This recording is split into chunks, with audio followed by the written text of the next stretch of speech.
Hey there, fourth graders. Today we're going to be looking at the rubric that is used to grade your essay.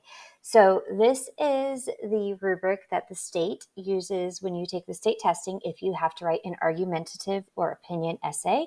And it's really important that we go over it so that we can understand exactly what we need to have in our essay so that we can get the highest score possible. So let me zoom in on this, a little bit here. And let's go over it. All right, so a level 4 is the highest points that you can get, and you get those points for purpose and structure, development, and language. So what we want to do is look and see what would we need to have a level 4 or an above grade level accomplishment demonstrated in our essay for these areas. Basically, what you need to do is you would have to go through and check off every single one of these points. If you can check off all of these points, you would get a level 4 in that category. So that's kind of how they look at it. Okay. So if they're looking, they say, is your claim or your opinion, your claim is your opinion, is your claim focused on the task and consistently maintained throughout? Okay. Is your opinion based off of the topic? And do you keep the same opinion the whole time? That's basically what that's saying. All right. Organizational structure strengthens the response and allows for the advancement of the argument. You have a really well-structured essay. Remember, we've talked about having an introduction, your 3 reasons, and your conclusion. And if you're following that basic structure, that's really going to help to drive your point forward. You vary transitional strategies to connect ideas within and among paragraphs, enhancing the progression of the argument. We talked a lot about transition words. Make sure that every body paragraph begins with a transitional word or phrase, that your conclusion begins with a transitional word or phrase. And if you are transitioning ideas within the paragraph, that you include transition words there too. And you have an effective introduction and conclusion to enhance the essay. We've gone over these a lot as well. So your introduction has your hook, it has your thesis, it introduces your 3 reasons for your thesis. Your conclusion restates your thesis, it summarizes your essay, and it has a sentence that at the very end that leaves a lasting impact on your readers. The next section is development. Okay, so this is your purpose and structure. Now we have our development. Skillful development demonstrates thorough understanding of the topic. You show that you understand what you're writing about. Your writing makes sense. It shows that you understand the topic itself. How do you do that? Well, what if you have a topic that you don't really know about? Remember, you're given 3 sources. Read those 3 sources. If you need to, read them again. Make sure that you understand what you're writing about, and it's clear to your readers that you understand what you're writing about. Effective elaboration may include original student writing combined with, but not limited to, paraphrasing, text evidence, examples, definitions, narrative, and or rhetorical techniques such as appropriate to support the argument. Okay, we've talked a lot about this as well in our lessons. So your elaboration is where you are expanding on your evidence. Remember, if you go to a court and the lawyer is presenting evidence to show why somebody is guilty, they don't just say, here, look at this evidence, the person's guilty, right?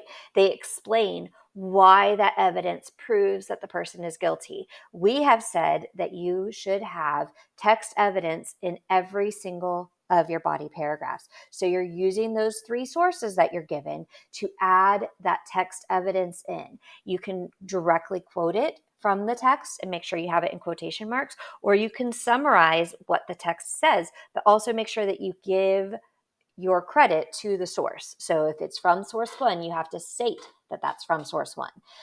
The other thing that you can do for elaboration, and that you should be doing for elaboration, is adding 1 to 3 sentences that really explain that text evidence and really drive home your point.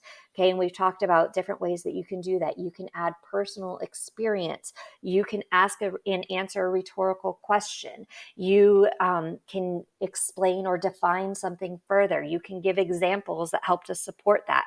Okay, so all of those are examples of elaboration, and this is really, really important. If you do not have elaboration and text evidence in your essay, you will not get a good score on your essay. This is so, so important. All right. Smoothly integrated relevant evidence from multiple sources lends to the credibility of your argument. So this is the text evidence. This is your text evidence. Okay. So we have your elaboration.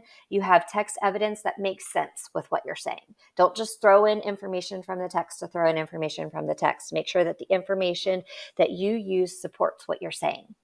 The counterclaim may be present. Okay, notice it doesn't say it has to be present. The counterclaim would be the other side, the other opinion.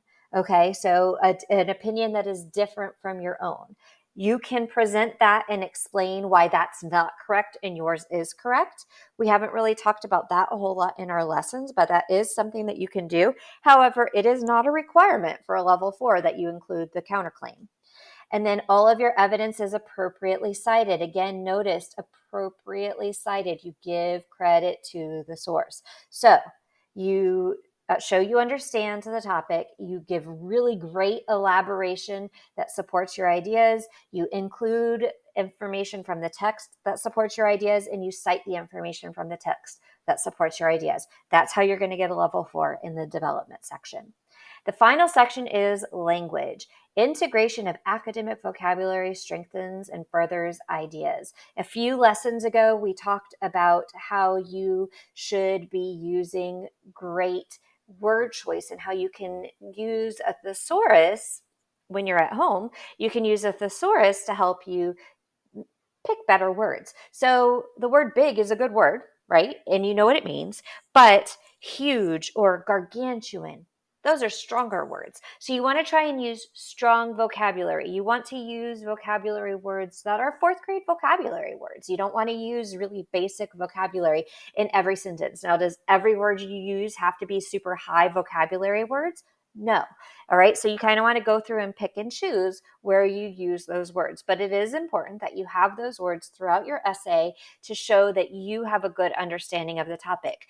Where might you find some of those words? Well, look in your sources. See what types of words they're using to describe the topic. They are a great way for you to pull good, strong academic vocabulary.